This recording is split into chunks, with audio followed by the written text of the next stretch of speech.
Hello আমার প্রিয় পরিবার, কেমন আছো তোমরা সবাই? আশা করছি খুব ভালো আছো, আমিও খুব ভালো আছি। পায়েলস ফ্যামিলিতে নতুন একটি ভিডিওই তোমাদের অনেক অনেক স্বাগত জানাচ্ছি। ভিডিওর টাইটেল ও থাম্বনেল দেখে তোমরা বুঝতেই পারছো ভিডিওটা আমি কাকে নিয়ে করছি, টিনুকে নিয়ে। হ্যাঁ, টিনুকে নিয়ে তো বেশ কিছু গুরুত্বপূর্ণ কথা বলবো, লাইফাকে নিয়ে বলবো বাচ্চার বাবাকে নিয়ে। তবে ভিডিওর মেন প্রসঙ্গে যাওয়ার আগে শুভ জামাই ষষ্ঠীর অনেক অনেক শুভেচ্ছা ও ভালোবাসা আমার প্রত্যেকটা বন্ধুদের জন্য। যারা শাশুড়ি মা তারা আজকে ভিডিওতে অনেক দূর কি বাত, তারা দিনরাত আজকে রান্না করতেই ব্যস্ত থাকবে, মানে আজ থেকে নয় আগের দিন থেকে মানে প্রস্তুতি পর্ব চলে। যারা বৌমা যারা মেয়ে তারা তো একদম এনজয়, বাপের বাড়ি যাবে, দারুণ একটা মানে আনন্দর একটা দিন। এবং জামাইরা তো সারাদিন আজকে এটা ব্যস্ত, মানে খেতে খেতে তারা হাঁপিয়ে ওঠে, আর শাশুড়ি মারা রান্না করতে করতে হাঁপিয়ে ওঠে। যাই হোক, খুবই আজকে একটা স্পেশাল দিন। তো তোমরা প্রত্যেকে এনজয় করো, খুব ভালো করে আজকের দিনটা কাটিও। তবে তোমরা অনেকেই প্রশ্ন করতে পারো পায়েল তুমি যাবে না? অবশ্যই যাওয়ার মতোই একটা প্রি প্ল্যান ছিল। আগের বছর আমি এখানেই সমস্ত কিছু আয়োজন করেছিলাম, দিদি জামাইবাবুকে আসতে বলেছিলাম, এখানেই সমস্ত কিছু পালন হয়েছিল। তার 2 বছর আগে বাবার বাড়িতেই হয়েছিল, বাপের বাড়িতে। তো এবছর বাপের বাড়ি যাওয়ার মতোই একটা প্ল্যান ছিল আজকে। বাট আমরা জানো প্রত্যেকটা মেয়েরা সংসারী, সমস্ত কিছুর জন্য স্বামীর কাছে বাহানা করতে পারলে যে না আমাকে এটা কিনে দিতে হবে বা এখানে ঘুরতে নিয়ে যেতে হবে, স্বামী হয়তো মান্যতা দেয়, কিন্তু একটা জায়গায় গিয়ে কিন্তু আমরা তাদেরকেও জোর করতে পারি না। সেটা হচ্ছে অফিসে 1 মাস আগে ছুটি নিয়েছে, ছুটি দিয়েও ছিল। বাট আজকে সকালবেলা জানানো হয় যে কোনো একজন উচ্চপদস্থ মানুষ আসবেন, যেই কারণে আজকের ছুটিটা প্রত্যেকটা স্টাফের ক্যান্সেল করা হয়েছে। তো কি আর করা যাবে, এখানে না আমার কিছু করার আছে আর না তার কিছু করার আছে। তারও মনটা খারাপ লাগছে, যেহেতু এই একটা দিন একটু অন্যরকম, অনেক জামাই আসে, কাকার জ্যাঠার মেয়েরা, হ্যাঁ তাদের হাজবেন্ডরা আসে, মানে দারুণ একটা আনন্দকর মুহূর্ত, সবাই মিলে একসাথে ঘুরতে যাওয়া, বিকেলবেলায় ফুচকা খাওয়া, দারুণ একটা মজা হয়। কি আর করব, আজকের এনজয়টা কদিন পর নাই করব, কারণ আগে তো সমস্ত দিককে বজায় রাখতে হবে, তারপর তো অবশ্যই সেই আনন্দটা করতে হবে, তাই না? তো যাই হোক, চলো এই সমস্ত কথা নিজের বলে দিলাম, এবার চলে আসি ভিডিওর মেন প্রসঙ্গে। আচ্ছা, প্রথমেই যেই কথাটা আমি বলতে চাই, জামাই ষষ্ঠী নিয়ে যেহেতু কথা উঠলো, আচ্ছা লাইফার ভিডিও আমরা কার কাছ থেকে বেশি পাই? টিনুর কাছ থেকে, মানে টিনুর থেকে বেশি কিন্তু অমাবস্যার কাছেই লাইফার ভিডিওগুলো বেশি পাই। মানে ছেলে সকালবেলা বাজার এনেছে, ইয়াপ বড় একটা মাছ এনেছে, পটল এনেছে, ঝিঙে এনেছে। প্রথম কথা, মাছটা ইয়াপ বড়, মানে এর আগেও আমি দেখেছি টিনুর বাবা যখন ওই বাড়িতে থাকতো তখন মানে আগের বছর না তার আগের বছর জামাই ষষ্ঠীতেই দেখেছিলাম রুই মাছ, কাতলা মাছ, এত বড় মিষ্টির হাঁড়ি, এত মিষ্টি, নানান রকমের মিষ্টি, তার সাথে খাসির মাংস, মুরগির মাংস, চিকেন, মানে এলাহি আয়োজন ছিল। আরে বুঝতে পারছো না, প্রথম বছর জামাই ষষ্ঠী ছিল, দ্বিতীয় বছরের জামাই ষষ্ঠী ছিল, তো তখন আয়োজনটা কিন্তু সম্পূর্ণ অন্যরকম ছিল। বাট এবারে টিনুদের বাড়িতে সেই রকমভাবে তো কোনো কিছু দেখলাম না। টিনুদের বাড়িতে কেউ আসবে না, মানে টিনুর হাজবেন্ড তো অবশ্যই আসতে পারে, মানে এখনো পর্যন্ত দুটো হাজবেন্ডের কারোর সাথেই তো সেইভাবে, মানে একটার সাথে তো কোনো কিছুই বাদ দাও, আর একটার সাথে ডিভোর্সও হয়নি। কিন্তু বিষয় হচ্ছে, আমি টিনুর কথা যদি বাদ দিই, লাইফা তার শ্বশুর বাড়ি যাবে না। মানে এই যে কিছু আছে, মানে আমরা নাকি গল্পের গরু গাছে তুলি, তারা তো মনে হয় গল্পের গরু রকেট, প্লেন, এরোপ্লেন, আর কি কি আছে বলো তো, সমস্ত সমুদ্রের নিচে, সমুদ্রের ওপরে, সমস্ত কিছুতে কিন্তু এরা তুলে দেয়। তো এই যে বললো প্রেগনেন্ট, তো প্রেগনেন্ট মহিলাকে দেখতে তার হাজবেন্ড এই স্পেশাল জামাই ষষ্ঠীতে শ্বশুরবাড়ি যাবে না? কই সেরকম কিছু প্রস্তুতি পর্ব তো দেখলাম না। মানে আমাদেরকে মিথ্যাবাদী প্রমাণ করতে হবে, আমাদেরকে ছোট দেখাতে হবে, আমাদের কথাকে কাট করে ভিডিও করতে হবে। তাই কোথায় কে একটা কমেন্টস করেছে, সেও ডাউটের খাতায়, তাই কিন্তু তার কথাটাকে কেন্দ্র করে বলে দিল, একদম গর্ব সহকারে, একদম স্ট্রংলি ভাবে বলে দিল, আরে ওই ভূতের গল্প রেখি কারা গল্প লিখছে, আরে ওর বৌদি প্রেগনেন্ট। আর যাই কালকে আমি তোমাদের সামনে প্রমাণটা সুন্দরভাবে দিয়ে দিয়েছি, তারপর দেখছি বলছে খবরটা কিন্তু পুরোপুরি পাকা নয়, আসলে তাদের একজন খুব ক্লোজ রিলেটিভ কমেন্টসে জানিয়েছে, তাই তোমাদেরকে বলেছি, পুরোপুরি শিওর কিন্তু নই। ওই কমেন্টসগুলো কিন্তু ছিল না আমার কালকের ভিডিওটা দেওয়ার পর, তারপর কিন্তু এইগুলো আবার বলা হয়েছে। মানে যখনই দেখেছে যে এই তো অমাবস্যা নিজে বলছে যে এই তো মৌসুম্বির এটা হয়েছে, তাহলে তোমাদের কি করে হতে পারে, কারণ তোমাদের সামনে কালকে আমি খুব সুন্দরভাবে ক্যালকুলেশন করে বুঝিয়ে দিয়েছি। যাই হোক, এই বিষয়টা সম্পূর্ণ আলাদা। কিন্তু প্রেগনেন্সির বিষয়টা যদি ছেড়েও দিই, লাইফার তো বিয়ে হয়েছে সবে 2-3 বছর, তাই তো? তাহলে এখন তো নতুন জামাই বলতে গেলে, বউ হয়ে গেল 2.5-3 মাস গেছে, তো এই যে জামাই ষষ্ঠী, এই দিনটা কি কেউ মিস করে? এই দিনটা এনজয় করবে না? মনে বউয়ের কাছে যাবে না? না গেছে কি এখনো পর্যন্ত আমরা কেউই জানি না। কিন্তু যাওয়ার আগে প্রত্যেকটা জামাইয়ের একটা প্রস্তুতি পর্ব থাকে। শাশুড়ি মার জন্য কিছু দিতে হয়, শ্বশুর মার জন্য মানে শ্বশুর মশাইয়ের জন্য কিছু দিতে হয়, মিষ্টি দই অনেক কিছু। আর আমরা কিন্তু এগুলো দিনের দিন করি না, 2-1 দিন আগে থেকে সমস্ত কিছু জোগাড় করে রাখি, শুধু সেই দিনকে আমরা সকালে উঠে রেডি হয়ে বেরিয়ে যাই। বাট আমরা কিন্তু কিছুই দেখলাম না, না অমাবস্যার ভিডিওতে, না টিনুর ভিডিওতে। এমনকি লাইফেও কিন্তু আমরা কি দেখছি, স্যাড পোস্ট দিতে, মানে স্যাড পোস্টে এতটাই সে কাঁদছে, এতটাই সে দুঃখে আছে, আর অপরদিকে বউ কিন্তু সুন্দর সুন্দর গানে সুন্দর সুন্দর কিন্তু ডান্স করছে। মানে কি যে পরিস্থিতি তৈরি হয়েছে, আশা করছি তোমরা প্রত্যেকেই বুঝতে পারছো। আসলে কি জানো তো, কর্মফল। আরে বাবা, এই কর্মফল নিয়েও ঝামেলা জানো তো। কারণ আমি যদি এক্ষুনি বলি, এই টিনু যে কর্মফল করেছে, টিনু বলো, লাইফা বলো, অমাবস্যা বলো, তার জন্য আজকে তারা এই জিনিসগুলো ভোগ করছে। এক্ষুনি কিছু মানুষ কমেন্ট করে বলবে, বাচ্চার বাবাও যে মানে যে এই মুহূর্তে যে ফেসটা যাচ্ছে না তার ওপর দিয়ে, তার হচ্ছে কি বলবো,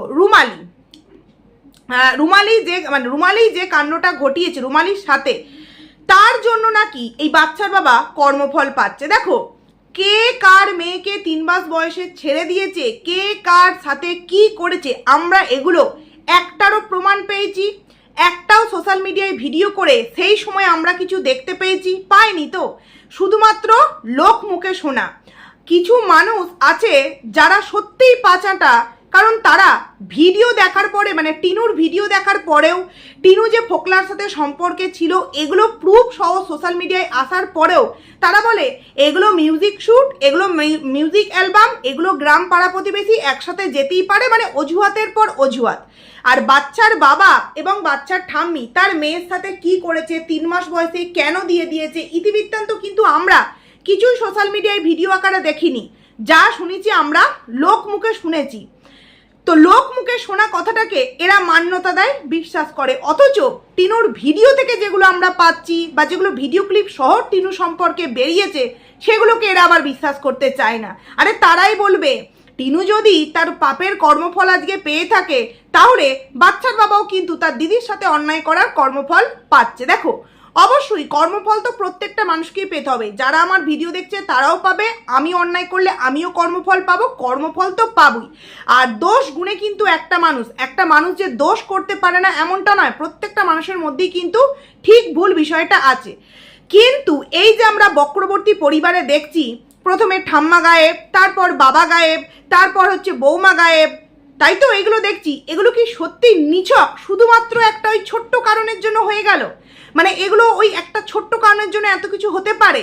আসলে বিষয়টা কি জানো তো, সমস্ত কিছুকে ছাড় দেওয়া যায়, বাট একটা ছোট্ট বাচ্চার চোখের জল, তার যে খিদার জ্বালা, মানে আমরা বুঝতে পারি একটা 2.5 বছরের সন্তান যখন সে প্রতিনিয়ত তার মায়ের দুধ পান করে, এবং হঠাৎ করে যখন সেই জিনিসটা পুরোপুরি বন্ধ হয়ে যায়, মানে ব্রেস্ট মিল্ক ফিট করাটা বন্ধ হয়ে যায়, তখন কিন্তু সেই বাচ্চাটাকে সামলানো কতটা কষ্টকর এবং কতটা যন্ত্রণাদায়ক হয়ে ওঠে তার বাড়ির আদার্স মানুষগুলোর পক্ষে। সেই সময়টা, সেই পরিস্থিতিটা একমাত্র বাচ্চার পরিবারটাই কিন্তু বুঝেছে। প্লাস উপরিউক্ত তাদের ওপর মিথ্যে অ্যালিগেশন, মিথ্যে দোষ, মিথ্যে নানান রকম ভয় দেখানো হয়েছে, যেই ভয়ের জন্য তারা হয়তো অনেক কিছু স্টেপ অবলম্বন করেছিল। তারা প্রতিটা মুহূর্তে এটাই ভেবেছে, যে মেয়ে নিজের সন্তানের মায়া মমতা ভাবে না, যেই মেয়ে নিজের সন্তানের কথা ভাবে না, সে না জানি কত ডেঞ্জার কাজ করতে পারে, তাই তো। তাই কিন্তু একজন বাবা হিসেবে, একজন ঠাম্মি দাদু হিসেবে যতটুকুনি যা সেফটি অবলম্বন করার তারা কিন্তু করেছে।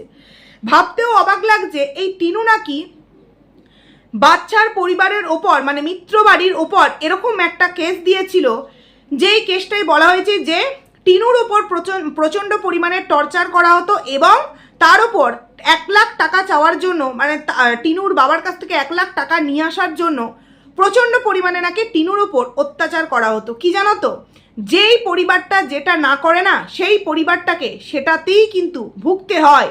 যেমন এই বাচ্চার বাবার পরিবার, ওরা খুব ভালো করেই জানে যে টিনুদের পরিবারটা কতটা সচ্ছল আর্থিক দিক থেকে, মানে সচ্ছল, কতটা সচ্ছল বলাটা ভুল, সচ্ছল আর্থিক দিক থেকে। তারপরেও নাকি তার বাবার কাছ থেকে 1 লাখ টাকা চাইছে। যদিও বা আমরা শুনেছি অমাবস্যার মুখ থেকে কোনো একজন ক্রিয়েটারকে বলেছিল যে টিনুর পরার নাইটিগুলো নাকি এই বক্রবর্তী পরিবার থেকে পাঠিয়ে দিত, বছরে কটা নাইটি লাগবে সেটা নাকি এই বক্রবর্তী পরিবার থেকে মিত্র পরিবারে পাঠাতো। অথচ আমরা কি দেখেছি, যখন টিনু ওই মিত্র পরিবার থেকে এই বক্রবর্তী পরিবারে আসতো তখন ব্যাগ ভর্তি সবজি, ব্যাগ ভর্তি ফল, এর জন্য জামা, ওর জন্য এই, তার জন্য এই, এত এত জিনিস নিয়ে আসতো। আর তখন কিন্তু টিনুদের একটা বিজনেসও ছিল, মানে এই মিত্র পরিবারের একটা শাড়ি, জামা কাপড়, নাইটি, এই সমস্ত কিছুর বিজনেসও ছিল। যাদের বিজনেস তারা নিজেদের ঘরের জিনিস না পরে তার মেয়েকে সারা বছরের নাইটি নাকি এই বক্রবর্তী পরিবার থেকে দিতে হতো। তাহলে আজকে সেই সারা বছরের নাইটি টিনুকে কেন নিজেকে কিনে নিতে হচ্ছে? কেন তার মা, কেন তার বাবা, কেন তার দাদা দিতে পারছে না? বোন খাবার আনলে সেই খাবারটা খাওয়া হচ্ছে, নচেত বাড়িতে ভালো মন্দ কিছুই আসছে না। পরিস্থিতিটা এমন কেন এখন তাহলে, কেন? তো যাই হোক, একমাত্র জামাই মানে এই মৌসুম্বির হাজবেন্ড হচ্ছে মৌসুম্বির বাবা মায়ের একমাত্র জামাই, সেক্ষেত্রে জামাই যাবে না জামাই ষষ্ঠী করতে? তার মানে তোমরা নিজেরা ভেবে দেখো, মানে যারা এখনো পর্যন্ত ধামাচাপা দিতে চাইছো বৌদি প্রেগনেন্ট, কোনো রকম কালকেও দেখলাম একজন কমেন্টস করেছে ওদের পরিবারে কিচ্ছু হয়নি, সমস্ত কিছু ঠিক আছে, শুধুমাত্র এই নোংরা নোংরা কিছু কন্ট্রোভার্সি ক্রিয়েটার নোংরা রটনা রটাচ্ছে। তো বলি কি, তাহলে আমরা কেন দেখলাম না জামাই ষষ্ঠীর প্রস্তুতি পর্ব? যদিও বা ভিডিওটা আমি সকালে করছি, তো দুপুরের দিকে টিনুর ভিডিও হলে বুঝতে পারবো আসল ঘটনাটা কি। তবুও কেন আমরা আগের দিন দেখতে পেলাম না? কারণ জামাই ষষ্ঠী গেলে আগের দিনই তো কেনাকাটা হয়, যে জামাই যাবে বলে কেনাকাটা করেছে, এই করেছে, ওই করেছে, সেই করেছে। না বন্ধুরা, বিষয়টা কিন্তু অনেকটা দূর এগিয়ে গেছে। কারণ কি, হয়তো বিষয়টা কোথাও গিয়েও একটা মিলমিট হওয়ার ছিল, সেখানে ননদ এবং শাশুড়িমা মিলে যেভাবে পুক্কুকে দিয়ে পিঞ্চ মেরে মেরে কথাগুলো বলিয়েছে, তাতে বউ সেই ভিডিওগুলো দেখে আরও হয়তো মানে বুঝতে পেরেছে যে আমি এবার গেলে আমার উপর কতটা অত্যাচার বা কতটা টর্চার করা হবে। কারণ তাদের বাড়ির মেয়ে তার শ্বশুর বাড়িকে যেই অত্যাচারের জন্য কেস দিয়েছে, সেই অত্যাচারটা তো অ্যাকচুয়ালি আমার উপরে করে এই ফ্যামিলি। হয়তো এবার সেটা হাতে নাতেও হতে পারে, যেই কারণে হয়তো পরিস্থিতি আরও জটিল হয়ে গিয়েছে। এবার যে কেস মানে কেসের যে বিষয়টা বলছিলাম, তো বাচ্চার বাবার নামে নাকি একটা কেস দেওয়া হয়েছে, এবং সেটা কিভাবে সম্ভব হয়েছে? কোনো একটা সময় এই টিনুর দাদা, তোমরা তো জানো বলদা, বাচ্চার বাবা খুব ভালো নাম দিয়েছে বলদা, তো সেই বলদা কিন্তু বাবা সেইভাবে কিছু রোজগার করতো না, ওই বাদাম বিক্রি করতো আর এই ড্রাইভারির কাজটা করতো। তখন বলেছিল জামাইকে মানে বাচ্চার বাবাকে যে এরকম একটা টোটো বা অটো কিনলে হয়, তাহলে আমিও চালাতে পারি বা ছেলেও চালাতে পারে। তো সেই কারণে কিন্তু বাচ্চার বাবা যেহেতু জামাই শ্বশুরকে ভালোবাসে, তারা তো একটা ভদ্র পরিবার থেকে বিলং করে, মানুষের কখনো ক্ষতি করে না, ভালো করতে না পারলেও ক্ষতি করে না, তবে চেষ্টা করে ভালো করার। আর সেটা হচ্ছে নিজের ওয়াইফের বাবা মা ভালো করতে পারলে তো খুবই ভালো একটা বিষয়, তাই না? তো যাই হোক, বলে ঠিক আছে। তো বাচ্চার এই তোমার ভক্তি আগের দিন কিন্তু ওই মিত্র পরিবারে যায় এবং সেখানে থেকে টোটো কিনে পরের দিন কিন্তু সেই টোটোটা চালিয়ে বাড়িতেও আসে, এবং যেই টোটোটা কিনতে গেছিলো সেই টোটোটা কেনার সময় হাতে কিন্তু তাদের সেইভাবে কোনো ক্যাশ পেমেন্ট ছিল না, ওই 10-20 হাজার টাকা, বাদবাকি টাকাটা কিন্তু বাচ্চার বাবা পেমেন্ট করে, বাদবাকি টাকা বাচ্চার বাবা পেমেন্ট করে এবং বাচ্চার বাবাকে বলা হয় তোমাকে আমি পরে দিয়ে দেবো। তো সেই টাকাটা প্রায় 1 বছর 1.5 বছর পরে দেয়। এমনকি যে টোটোটা বাচ্চার বাবা কিনে দিয়েছিল সেই মুহূর্তে, সেটা তাদের ঠিক মন পছন্দ হয়নি, তারা আরও একটু দামি, মানে পয়সা এতটুকুনি বাট পছন্দটা ঠিক এত বড়। তো যাই হোক, এখন টিনুকে দেখলেও সেটা বোঝা যায়। তো সেক্ষেত্রে পরের দিন গিয়ে নাকি সেই টোটোটা শোরুমে বিক্রি করে আরও একটা দামি টোটো নেয়। পরবর্তীতে 2 বছর পর নাকি সেই টাকাটা বাচ্চার বাবার অ্যাকাউন্টে ফেরত দেওয়া হয়, 60,000 টাকাটা, মানে টিনুর বাবার অ্যাকাউন্ট থেকে। আর এই যে 60,000 টাকার একটা লেনদেন হয়েছিল, তো সেই বিষয়টাকে ইস্যু করে টিনু বাচ্চার বাবার নামে ব্লেম দেয় যে আমার বাবার কাছ থেকে এইভাবে ফোর্সফুলি আমার ওপর অত্যাচার করে টাকা নেওয়া হতো। মানে কতটা বদ মেজাজি এবং কতটা খতরনাক দিমাগের, আশা করছি তোমরা বুঝতে পারছো। মানে তাদের কাছ থেকে সাহায্য নিল, হেল্প নিল, আবার সময় সুযোগ অনুযায়ী ওই হেল্পটা কি তাদের দিকে বাঁশ সহকারে ছুড়ে দিল। মানে এই পরিবারটার সত্যি কি কারোর সাথে কখনো ভালো হতে পারে? দেখো, অন্যায় করার পর করে গেছে, তারপরেও কিন্তু দম্ভ দেখিয়েছে, তারপরেও কিন্তু অহংকার দেখিয়েছে। মানুষ মাত্রই কিন্তু ভুল হয়, কিন্তু সেই ভুলটা যদি মেনে নেওয়া হয় তাহলে কিন্তু এমন কিছু ক্ষতি হয়ে যায় না। কিন্তু সেই ভুলটাকে না মেনে যদি দম্ভ করে তুমি বেরো, মানে সারাদিনটা যদি তুমি দম্ভ করো, তাহলে তার ফল যে কি হতে পারে আমরা কিন্তু এই মুহূর্তে প্রত্যেকটা মানুষ কিন্তু দেখতে পাচ্ছি। আর লুকোচুরি ঠিক কতদিন করবে? 2 মাস, 2.5 মাস, 3 মাস, যখন 1 বছর হয়ে যাবে বাড়ির বৌমা বাড়িতে আসবে না, তখন কি আর কিছু লুকোচুরি করার থাকবে? হ্যাঁ, তখন কি কিছু আর মানে মানুষকে অজুহাত দেওয়ার থাকবে? তো যাই হোক, এরপর চলে আসি বাচ্চার বাবার ভিডিওর আরও একটা কথা, যেটা আমি 2 দিন ধরেই বলবো ভেবেছিলাম। কারণ আমার কাছে একটা কমেন্ট এসেছে যে তুমি তো টিনুর প্রত্যেকটা ভুল তুলে ধরো, মানছি টিনু খারাপ, টিনুর প্রত্যেকটা ভুল তুমি তুলে ধরো, কিন্তু বাচ্চার বাবার অমুক ভিডিওর অমুক টাইমে তুমি গিয়ে দেখো বাচ্চার বাবা কি এটা ঠিক করেছে। তো যথারীতি আমি ভিডিওটা দেখলাম, তো সেখানে বাচ্চার বাবা টিনুকে নিয়ে কিছু কথা বলছিল, মানে কমেন্টসের অ্যান্সার দিতে গিয়ে সেখানে এক জায়গায় বাচ্চার বাবা বলছে যে বক্রবর্তী পরিবারকে উদ্দেশ্য করে যে ওদের পরিবারে কখনো মানে বাচ্চা হবে না, এরকমই একটা কথা কিন্তু বলেছে। তো আমার মনে হয় আমি এটা মিত্র পরিবার সম্পর্কে বলতে চাইছি, মিত্র পরিবারকে বলতে চাইছি যে দেখো, পাপের শাস্তি অবশ্যই পাবে, তুমি বলো আর তুমি না বলো। তুমি চাইলেই যে আজকে ও বক্রবর্তী পরিবারে এক একটা মানুষ গায়েব হয়েছে তা তো নয়, তুমি চাইওনি, তুমি, কারণ আমরা সামান্য মানুষেরা মানে জানবও না যে বাড়ির হাজব্যান্ড এইভাবে উধাও হয়ে যেতে পারে, বাড়ির শাশুড়ি মা উধাও হয়ে যেতে পারে, বাড়ির বৌমা উধাও হয়ে যেতে পারে। আমরা কি কখনো এটা ভাবতে পারি? কিন্তু এদের পরিবারের সাথে সেটা হয়েছে, তাই তো। তো মানুষ কিন্তু কর্মফল যে যার মতো করে পেয়ে যাবে। তুমি তোমার মুখ থেকে এই ধরনের কথা বলে ফালতু ফালতু নিজের যে একটা সুন্দর ইমেজ আছে সেটাকে নষ্ট করো না। কারণ আমার কাছে সত্যিই কথাটা খুব খারাপ বলে মনে হয়েছে। কারণ তুমি যেভাবে কথাটা বলে, মানে মিত্র পরিবারের কথা বলছি, বাচ্চার বাবা, যে ওই পরিবারে কখনো বাচ্চা, দেখো অমাবস্যা দোষ করেছে লাইফা, মৌসুমি তো কোনো দোষ করেনি, তাই না? মৌসুম্বি অনেক পরে এসেছে, টিনুর সাথে এই ঘটনা ঘটে যাওয়ার অনেক পরে মৌসুম্বি এসেছে, তাই মৌসুম্বিকে আমার মনে হয় এই সমস্ত কিছুর মধ্যে না টানাটাই উচিত।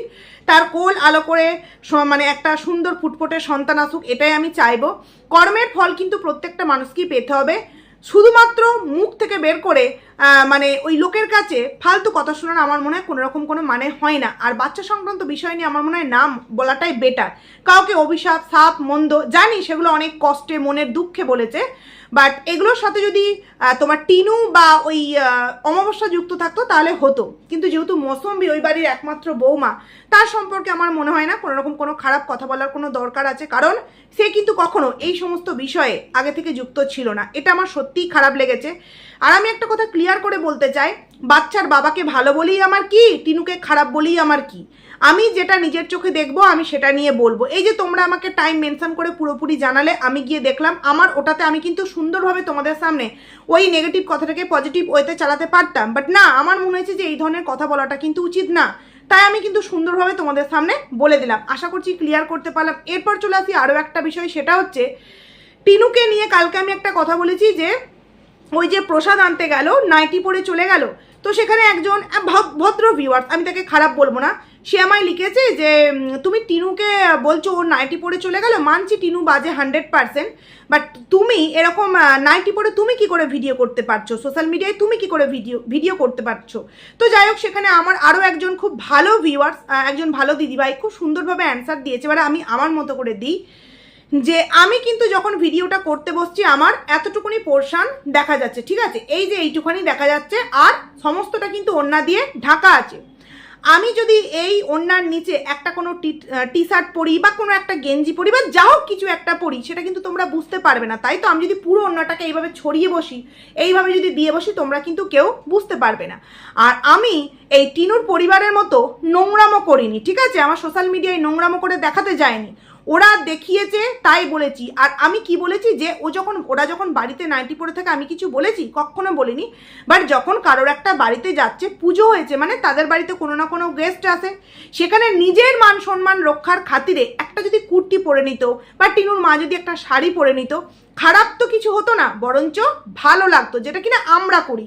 বাড়ির বাইরে বেরোলে বা পাশের বাড়িও যদি কোনো পুজো হয়, সত্যনারায়ণের পুজো হয়, যখন প্রসাদ আনতে যায়, তখন চটজলদি কিন্তু একটা কুর্তি পরে একটা ওড়না নিয়ে কিন্তু মাথায় ওড়নাটা দিয়ে প্রসাদটা আনতে যায়। এটা ভদ্রতা, এটা কিন্তু অন্য কিছু তারা খারাপ, তারা কেন নাইটি পরেছে, কেন নাইটি পরে, এরকম করে কিন্তু বলিনি। আমি বলেছি যেহেতু পুজোর প্রসাদটা আনতে গেছে, যদি একটা কুর্তি বা শাড়ি পরতো জিনিসটা ভালো লাগতো, এটাই বলেছি, এছাড়া কিন্তু আমি আর কিছুই বলিনি। আর আমি যখন ভিডিওটা কথাটা করছি তখন কিন্তু আমার কোনো অংশই দেখতে পাচ্ছ না তোমরা, শুধুমাত্র এই পোর্শন ভিডিও দেখছো যেটা সুন্দর করে ওড়না দিয়ে কিন্তু আমি ঢেকে রাখি। তাই মানুষকে কিছু বলার আগে একটু তো পয়েন্ট খুঁজে বলো, শুধুমাত্র বলে ফেললেই হবে। এই বিষয়ে অনেক কথা বললাম, এবার চলে আসি অমাবস্যার ভিডিও।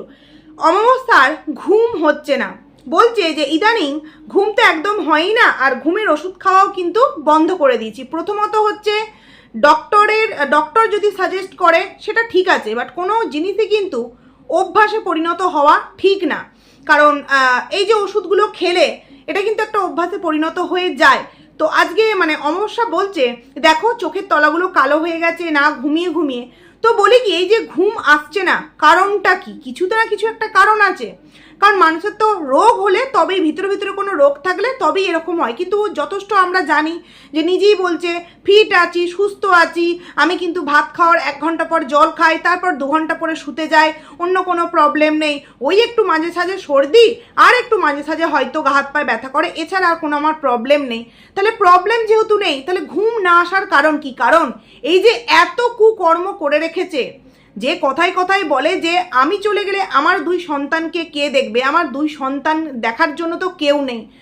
সেই মহিলাটির একবারও মনে হয়নি যে এই যে ছোট্ট কৃষু, তার মা তাকে ছেড়ে যে চলে এলো, সে কি করে থাকবে, সে কি করে বড় হবে? আমার সন্তান এত বড় হয়ে যাওয়ার পরেও আমাকে ছাড়া যদি না থাকতে পারে, তাহলে সেই ছোট বাচ্চাটা কি করে তার মাকে ছাড়া থাকবে? তখন যদি গার্জেন হিসাবে বিষয়টাকে আরও একবার ভেবে দেখতো, এই মুহূর্তে টিনুর লাইফটা না তো এরকমভাবে নষ্ট হতো, আর না তো এইভাবে পরিবারের প্রত্যেকটা সদস্য গায়েব হয়ে যেত। এই কারণেই কিন্তু বলতে হয় কর্মফল। কর্মফল এমনি এমনি আমরা বলি না, অনেক ক্ষেত্রে অনেক ভুল আছে, তাই কিন্তু এই কথাটা বলি। এইবার চলো তোমাদেরকে একটা পোস্ট দেখায়, যেটা হচ্ছে কিনা লাইফার পোস্ট। কারণ কি, জামাই ষষ্ঠী নিয়ে চারিদিকে বেশ রব উঠেছে, যাবে যাবে করে বউ প্রেগনেন্ট দেখতে যাবে। তো আমি শোনাই যে জামাই ষষ্ঠীর আগে লাইফার পোস্টটা ঠিক কি ধরনের দিয়েছে।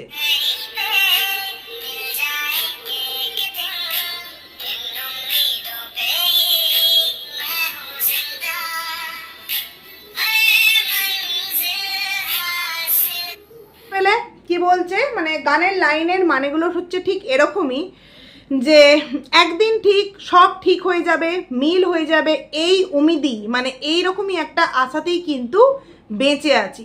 জামাই ষষ্ঠী পরের দিন আর আগের দিন এরকম গান ডেডিকেট যে একদিন সব মিল হয়ে যাবে, সেই আশাতেই বসে আছি।